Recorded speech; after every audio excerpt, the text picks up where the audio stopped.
society in November 2009 when the United States Senate Commerce, Science, and Transportation Committee released an investigative report accusing web companies of duping consumers.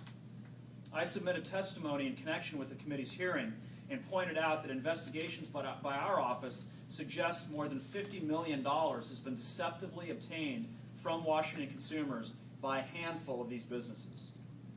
In the case of Intelius, we looked at how Intelius marketed its Identity Protect membership program, as well as the company's former relationship with Adaptive Marketing, a subsidiary of Connecticut-based Virtru Inc. Adaptive runs a variety of membership programs that offer services including credit monitoring, roadside assistance, and retail discounts. Here are some numbers to consider. We've alleged that more than 800,000 consumers nationwide were enrolled in Identity Protect in 2008, the first year that Intelius used bundled marketing. Only 54,181 of those consumers actually used a membership benefit in that program out of 800,000. Meanwhile, Intelius billed them an estimated $62 million. During 2007 and 2008 combined, Intelius also earned more than $35 million in adaptive commissions for consumers nationwide. The adaptive pitch included an offer to get $10 back for taking a 2-question survey. The survey was just an attention grabber. Our investigation indicated that neither Intelius nor Adaptive actually looked at the results of this phony survey. As many as 80% of Intelius consumers or customers ended up enrolling in an adaptive program. In Washington State alone, nearly 19,000 consumers enrolled in adaptive programs during a transaction with Intelius between July 2007 and July 2008.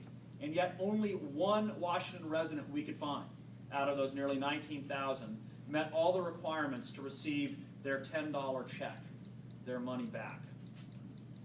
I want to thank Assistant Attorney General Shannon Smith, Investigator Chris Welsh, Paralegal Talia Zimmerman, and Forensics Investigator Rebecca Henderson for their work on this case. We have a consumer who we think will be here shortly named Becky Cook, who filed a complaint with our office in September 2009 after she noticed strange charges on her credit card. She'll share her story with us when she arrives. The bottom line with these unfair and deceptive practices is quite simple.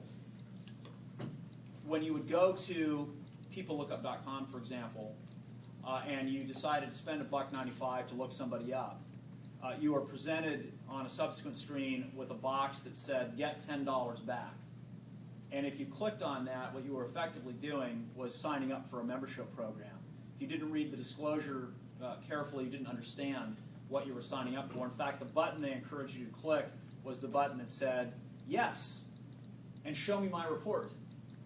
And so it's not surprising that a high percentage of people using this People Lookup service from Intelius clicked on the yes and show me my report button, not understanding, because they were encouraged to go ahead and click, that they were signing up for one or more membership programs. Unless they carefully read the disclosure requirements, that would not be evident to them.